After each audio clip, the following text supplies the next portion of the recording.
Good morning, third graders. Today we're going to talk about rounding three-digit numbers to the nearest hundred. We're going to use very similar steps to those we did when we rounded to the nearest 10. Let's go ahead and dive into an example.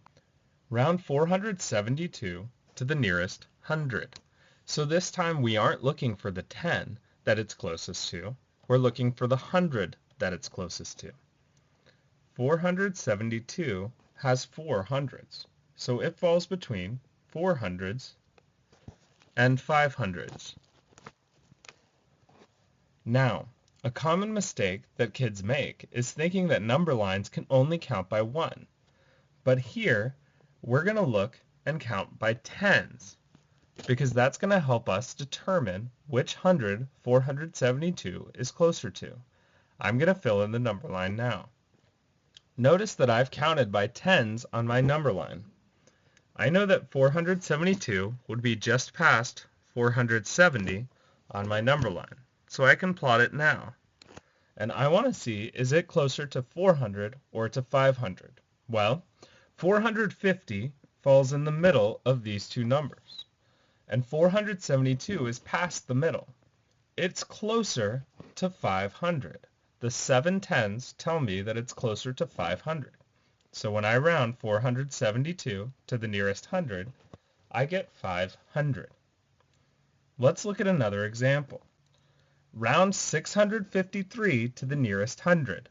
First, I need to determine which two hundreds 653 falls between.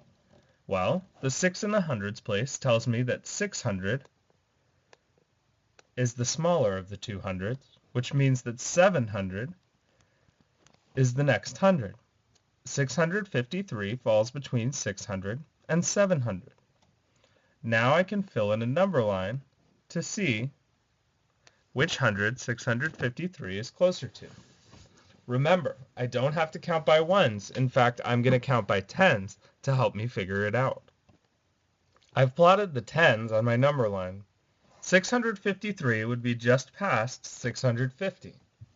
Which hundred is it closer to? Well, 650 would be the midpoint, and it's past the midpoint, so it's closer to the larger hundred. The 5 in the tens place tells me that 653 is closer to 700. When I round 653 to the nearest hundred, I get 700. Let's do one final example. Round 237 to the nearest hundred. The 2 in the hundreds place tells me that 200 would be my lower boundary. The next hundred is 300. 237 falls between 200 and 300.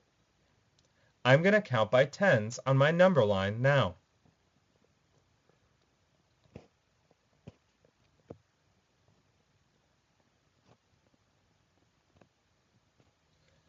I've plotted the tens on my number line. Now I can locate 237. It would be past 230, but not quite to 240. I need to figure out, is it closer to 200 or to 300? Well, 250 is my midpoint. 237 is not past the midpoint. It falls closer to 200.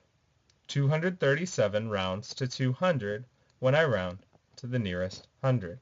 So remember, when you're rounding to the nearest hundred, find which two hundreds your number falls between. Create a number line counting by tens, and use the number line to see which hundred is your number closest to.